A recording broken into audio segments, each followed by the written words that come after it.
नमस्कार और स्वागत है आपका आर्ट्स मास्टरी में। इससे पहले वाले वीडियो में हमने ये कन्फ्यूजन दूर कर दिया है कि क्लास 11th में अगर आप आर्ट्स ले रहे हैं तो आपको कौन कौन सी किताबें पढ़नी है एनसीईआरटी की। आप राजनीति शास्त्र ले रहे हैं, आप भूगोल ले रहे हैं, आप इतिहास ले रहे हैं, या फिर आप राजनीति शास्त्र, आप भूगोल या मनोविज्ञान ले रहे हैं, आपका कोई भी 3 कॉम्बिनेशन है, उनमें कौन सी किताबें आपको पढ़नी है, इसका हमने कन्फ्यूजन आपको क्या कर दिया, इसके पिछले वाले वीडियो में दूर कर दिया है। अब इस वीडियो में हम लोग क्या जानेंगे? इस वीडियो में हम जानने वाले हैं कि अगर 3 कॉम्बिनेशन में हमारा एक कॉम्बिनेशन राजनीतिक शास्त्र है, एक हमारा सब्जेक्ट पॉलिटिकल साइंस है, तो उसमें हमें 2 किताबें पढ़नी है, राजनीतिक सिद्धांत और संविधान। लेकिन इस वीडियो में हम लोग केवल राजनीतिक सिद्धांत के बारे में क्या करेंगे, चर्चाएं करेंगे, और राजनीतिक सिद्धांत में हमें क्या पढ़ना है और कितने चैप्टर्स पढ़ने हैं, क्या हम पढ़ने के बाद चैप्टर्स को जानेंगे और समझेंगे, इस पे ही ये वीडियो होने वाला है। फिर इसके बाद वाला जो वीडियो आएगा वो संविधान से रिलेटेड होगा, यानी एक एक बुक में क्या क्या हमें कौन कौन से चैप्टर्स पढ़ने हैं, एक एक वीडियो के माध्यम से बहुत ही डिटेल से क्या करेंगे, जानेंगे, चर्चाएं करेंगे और अपना कन्फ्यूजन हम क्या करेंगे, दूर करेंगे। तो चलिए आइए शुरुआत करते हैं। एज यूजुअल एक कोटेशन है, कामयाबी के सफ़र में धूप का बहुत महत्व है, कामयाबी के सफ़र में धूप का बहुत महत्व है, क्योंकि छाँव मिलते ही कदम रुकने लगते हैं।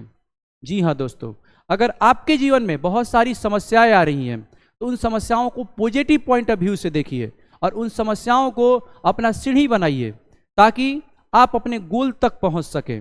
और वही समस्याएं आपको मोटिवेट करेंगी, अंदर से मोटिवेट करेंगी कि आप अपने गोल तक क्या हो सके, पहुंच सके, और आपको गोल को बहुत जल्द प्राप्त करने में आपकी सहायताएं करती हैं। अगर आपके जीवन में समस्याएं नहीं आ रही हैं तो आपके कदम रुकने लगते हैं, आप आगे नहीं बढ़ना स्टार्ट करते हैं। इसलिए जो आपके जीवन में अगर समस्याएं आ रही हैं तो उन समस्याओं को थैंक यू बोलिए, क्योंकि आप उन समस्याओं के साथ में ही आप अपने गोल के पास में क्या हो सकते हैं, पहुंच सकते हैं और बहुत जल्द अपने गोल को प्राप्त कर सकते हैं। पिछले वाले वीडियो में हम लोगों ने ये चर्चाएं की हुई है कि हम जानते हैं कि हमें राजनीतिक शास्त्र में ये 2 किताबें पढ़नी है, एक हमें पढ़ना है राजनीतिक सिद्धांत के बारे में और एक हमें पढ़ना है भारत का संविधान, सिद्धांत और व्यवहार के बारे में जानना है। इस वाले वीडियो में हम लोग चर्चाएं करेंगे सिर्फ इस बुक के बारे में, इस बुक में कितने चैप्टर्स पढ़ने हैं, क्या चैप्टर्स पढ़ने हैं, उन चैप्टर्स का थीम क्या होने वाला है, वो चैप्टर्स पढ़ने के बाद हम किन चीज़ों के बारे में जानेंगे, क्या ऐसे टॉपिक्स हैं जिनके बारे में हमें उन चैप्टर्स में डील करने हैं। इन सब चीज़ों के बारे में बहुत ही डिटेल से हम लोग क्या करेंगे, इस वीडियो में जानेंगे और समझेंगे, और ये अपना कन्फ्यूजन दूर कर लेंगे कि हमें राजनीतिक शास्त्र में राजनीतिक सिद्धांत वाले बुक में इतने चैप्टर्स पढ़ने हैं और इतने चैप्टर्स पढ़ने के बाद हम इन चीज़ों के बारे में जान जाएंगे। और ये जो समस्याएं उत्पन्न हो रही हैं देश में, विश्व में, कोई भी समस्याएं उत्पन्न हो रही हैं, अगर वो हमारे टॉपिक से रिलेटेड है तो वो कैसे हम उन समस्याओं को दूर कर सकते हैं, इन सब चीज़ों के बारे में हम क्या करेंगे, जान जाएंगे। तो चलिए आइए शुरुआत करते हैं। अब अगर राजनीतिक सिद्धांत की बात करें, राजनीतिक सिद्धांत वाली किताब की बात करें, तो इसमें टोटल आपको 10 चैप्टर्स पढ़ने हैं, टोटल आपको 10 चैप्टर्स क्या करने हैं, पढ़ने हैं, जिसमें से पहला चैप्टर्स आपका होने वाला है परिचय, कि राजनीतिक सिद्धांत होती क्या है। राजनीतिक सिद्धांत से पहले हम लोग चर्चाएं करेंगे राजनीति क्या होती है, फिर उसके बाद हम राजनीतिक सिद्धांत पे आएंगे, राजनीतिक सिद्धांत पढ़ने की आवश्यकता क्यों है, इन सब चीज़ों के बारे में चर्चाएं करेंगे, और राजनीतिक सिद्धांत पढ़कर उसे हम व्यवहार में कैसे उतार सकते हैं, इन सब चीज़ों के बारे में हम चर्चाएं करेंगे। कहाँ पे? चैप्टर नंबर 1 में। जैसे ही जब हम इन सब चीज़ों के बारे में चर्चाएं कर लेंगे और राजनीतिक सिद्धांत क्या होता है, इन सब चीज़ों के बारे में भी चर्चाएं कर लेंगे, तो फिर हम सेकेंड नंबर चैप्टर्स पे पहुंचेंगे, और सेकेंड नंबर चैप्टर्स पे हमें जानना है स्वतंत्रता के बारे में, कि स्वतंत्रता क्या होती है। हम बोलते हैं कि हम आज़ाद हैं, क्या हम सही मायने में आज़ाद हैं, क्या हमें पूर्ण स्वतंत्रता मिल जा रही है तो वो हमारे जीवन के लिए सही है, पूर्ण स्वतंत्रता हमारे जीवन के लिए सही है, या प्रतिबंधों वाली स्वतंत्रता हमारे जीवन के लिए सही है। इन दोनों में से कौन सी स्वतंत्रता हमारे लिए सही है, किस स्वतंत्रता को अपनाकर हम क्या कर सकते हैं, अपने जीवन में विकास कर सकते हैं या अपने जीवन को सफल बना सकते हैं, इन सब चीज़ों के बारे में हम चर्चाएं करेंगे चैप्टर नंबर 2 में। चैप्टर नंबर 3 में हम लोग चर्चाएं करेंगे समानता के बारे में। हम लोग हमेशा ये बोलते रहते हैं, घर पे हो, क्लास में हो या कहीं पे भी हो, बोलते रहते हैं मेरे साथ भेदभाव हो रहा है, मेरे साथ भेदभाव हो रहा है। ये किस बेसिस पे हम बोलते रहते हैं कि मेरे साथ भेदभाव हो रहा है? क्या इसका सही मायने में अर्थ होता है? इन सब चीज़ों के बारे में हम लोग चर्चाएं करेंगे चैप्टर नंबर 3 में। यानी टोटली हमारा ये चैप्टर डिपेंड रहेगा समानता वाले थीम पे, कि समानता होती क्या है, सही मायने में समानता क्या होती है, और किस चीज पर आपके साथ में अगर कोई भी भेदभाव कर रहा है तो बोला जाएगा कि यहाँ पे आपके समानता के अधिकार, जो भारतीय संविधान में भी वर्णन किया गया है, जिसका भारतीय संविधान के मौलिक अधिकारों में भी वर्णन किया गया है, उस समानता के अधिकार का भी उल्लंघन हो रहा है। कैसे? तो उसको हम लोग यहाँ पे क्या करेंगे, चर्चाएं करेंगे और उसको समझेंगे। फिर उसके बाद हम लोग सामाजिक न्याय, चौथे नंबर चैप्टर में हम लोग पढ़ेंगे सामाजिक न्याय के बारे में, जानेंगे और समझेंगे कि सामाजिक न्याय होती क्या है, न्याय होता क्या है, न्याय का सिद्धांत होता क्या है। फिर उसके बाद हम आएंगे सामाजिक न्याय पे, ये सामाजिक न्याय है क्या, इन सब चीज़ों के बारे में हम चर्चाएं करेंगे। और फिर समझ जाएंगे, हम लोग बोलते रहते हैं, समाज में भी कभी कभी बोलते रहते हैं कि हमारे साथ में न्याय नहीं हो रहा है, अन्याय हो रहा है। तो ये किस बेसिस पे हम बोलते हैं कि हमारे साथ अन्याय हो रहा है? क्या यही रियल ग्राउंड होना चाहिए कहने का कि हाँ हमारे साथ अन्याय हो रहा है, या फिर इसका कुछ और ही थीम है बोलने का कि हाँ हमारे साथ क्या हो रहा है, अन्याय हो रहा है? इन सब चीज़ों के बारे में हम चर्चाएं करेंगे चैप्टर नंबर 4 में। चैप्टर नंबर 5 में हम चर्चाएं करेंगे अधिकार के बारे में। हम लोग मांग करते रहते हैं या हम लोग बोलते रहते हैं, चाहे वो घर की बात कर ले, चाहे वो बाहर की समाज की बात कर ले, चाहे वो देश की बात कर ले, चाहे वो सरकार से बात कर लें या मम्मी पापा से ही बात कर लें, हम लोग मांग करते रहते हैं मेरा ये अधिकार है, मेरा ये अधिकार है, मेरा ये अधिकार है। क्या होती है अधिकार और कैसे हमारी मांग हमारी अधिकार बन जाती है, इन सब चीज़ों के बारे में हम चर्चाएं करेंगे। और हमारे जीवन के लिए कितना आवश्यक है ये अधिकार, इन सब चीज़ों के बारे में हम चर्चाएं करेंगे चैप्टर नंबर 5 में। उसके बाद चैप्टर नंबर 6 में नागरिकता के बारे में हम लोग समझेंगे कि नागरिकता होती क्या है।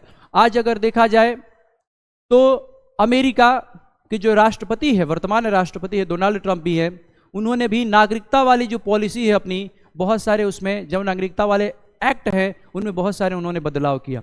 हमारे भी देश में एक समय में नागरिकता के एक्ट में बदलाव किया गया, सिटीजनशिप अमेंडमेंट एक्ट लाया गया। तो ये नागरिकता होती क्या है, पहले इन सब चीज़ों के बारे में चर्चाएं करेंगे। नागरिकता की शुरुआत कहाँ से होती है? पहले तो नागरिकता की आवश्यकता नहीं होती थी, पहले कोई कहीं रहता था, कोई कहीं रहता था, घुमंतू लोग हुआ करते थे। लेकिन फिर कैसे नागरिकता देना स्टार्ट हुआ, कैसे राज्यों की सीमाओं को तय किया गया और कैसे बोला गया कि ये नागरिक हैं, ये अनागरिक है या एलियन हैं, ये यानी विदेशी हैं, ये किस ग्राउंड पे बोला गया, इन सब चीज़ों के बारे में हम चर्चाएं करेंगे चैप्टर नंबर 6 में। हम लोग अपने देश में एक शब्द सुनते आते हैं, राष्ट्रवाद। राष्ट्रवाद होता क्या है? राष्ट्र और राष्ट्रवाद के बीच में संबंध क्या है? और अगर हमारे देश में लोकतंत्र अपनाया गया है तो लोकतंत्र और राष्ट्रवाद में क्या संबंध है? इन सब चीज़ों के बारे में चर्चाएं करेंगे हम चैप्टर नंबर 7 में। और अच्छे से समझ जाएंगे कि क्या कोई पार्टी बोलती है कि आप ऐसा नहीं कर रहे हैं, यानी आप देश से प्रेम नहीं कर रहे हैं, आपके अंदर देशभक्ति नहीं है, तो क्या सही मायने में हमारे अंदर देशभक्ति नहीं है?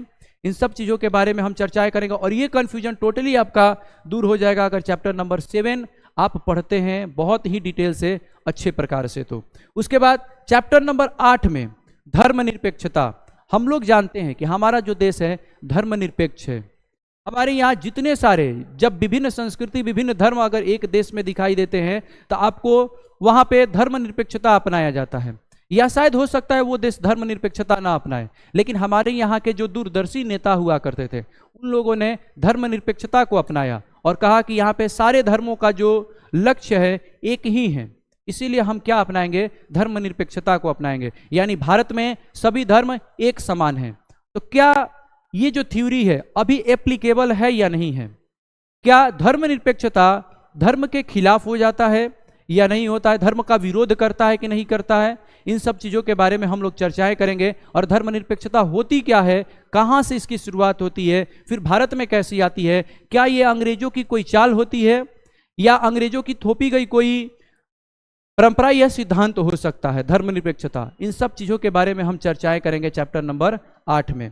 आज विश्व में चारों तरफ अशांति फैला हुआ है, युद्ध का माहौल फैला हुआ है। रूस ने यूक्रेन पे वॉर किया, पाकिस्तान हमारे यहाँ आतंकवादी टेररिज्म का फंडिंग करते रहता है, ये सब चीजें दिखाई देती हैं। और इस प्रकार से अगर देखा जाए तो विश्व में शांति एस्टेब्लिश नहीं है। ये शांति होती क्या है, कैसे हम लोग समझेंगे कि शांति विश्व में एस्टेब्लिश है, और जानेंगे इन सब चीजों के बारे में। चैप्टर नंबर 9 में हम लोग क्या करते हैं, चर्चाएं करते हैं। क्या शांति एस्टेब्लिश करने के लिए हमें हिंसाएं करना आवश्यक है या नहीं है, या केवल अहिंसा के मार्ग पे ही हम चलकर क्या कर सकते हैं, शांति को स्थापित कर सकते हैं। इन सब चीजों के बारे में हम लोग चर्चाएं करेंगे चैप्टर नंबर 9 में, और बहुत ही डिटेल से शांति को समझना है। और अगर आप इसको समझ लेते हैं तो वर्तमान विश्व में जो एक परिदृश्य बना हुआ है, अशांति वाला जो माहौल बना है, कहीं के कोई राष्ट्राध्यक्ष बन जाते हैं तो फिर अशांति वाला जो माहौल आपको दिखाई देता है, तो वहां पे शांति को कैसे एस्टेब्लिश कर सकते हैं। क्या जो रूस यूक्रेन पर युद्ध किया है, हमला किया है, रूस यूक्रेन में जो युद्ध होता है, तो रूस बोलता है कि हमने ये अपने क्षेत्र में शांति एस्टेब्लिश करने के लिए ये यूक्रेन पर हमला किया है, तो क्या ये सही है? क्या हिंसाएं करके हम लोग शांति एस्टेब्लिश कर सकते हैं? इन सब चीजों के बारे में चर्चाएं करेंगे, और ये कंफ्यूजन आपका दूर होगा चैप्टर नंबर 9 में। चैप्टर नंबर 10 में हम लोग विकास के बारे में पढ़ेंगे। हम लोग देखते रहते हैं और समझते रहते हैं कि विकास हो रहा है, विकास हो रहा है। कैसे विकास हो रहा है, विकास के क्या कंसेप्ट हैं, विकास का मतलब क्या है, परिभाषा क्या होती है। क्या जो पश्चिमी देश जिस प्रकार से गुजरे हुए हैं और जिस प्रकार से जिन रास्तों से वो गुजरे हुए हैं, क्या वही विकास की अवधारणा है? या अमेरिका के द्वारा जो विकास का अवधारणा या धारणा प्रस्तुत की जाती है, क्या वही विकास है? विकास होती क्या है, और भारतीय संदर्भ में विकास का मतलब क्या है? इन सब चीजों के बारे में हम चर्चाएं करेंगे। कहाँ पे? चैप्टर नंबर 10 में।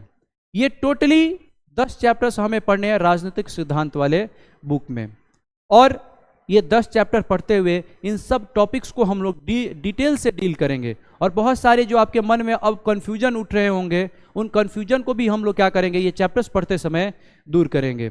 आई होप कि ये वीडियो आपको अच्छा लगा होगा। अगर अच्छा लगा होगा तो ऐसा ही कन्फ्यूजन अगर आपके दोस्तों को भी होगा, आपके मित्रों को भी होगा, तो उनके साथ में ये वीडियो शेयर कीजिए और उनका कन्फ्यूजन दूर कीजिए, और कहिए कि देखिए आपको राजनीतिक सिद्धांत में ये 10 चैप्टर्स क्या करने हैं, पढ़ने हैं, और उन 10 चैप्टर्स का ये थीम होने वाला है। आप इन चीज़ों के बारे में जानने वाले हैं अगर 10 चैप्टर्स पढ़ना स्टार्ट करते हैं तो।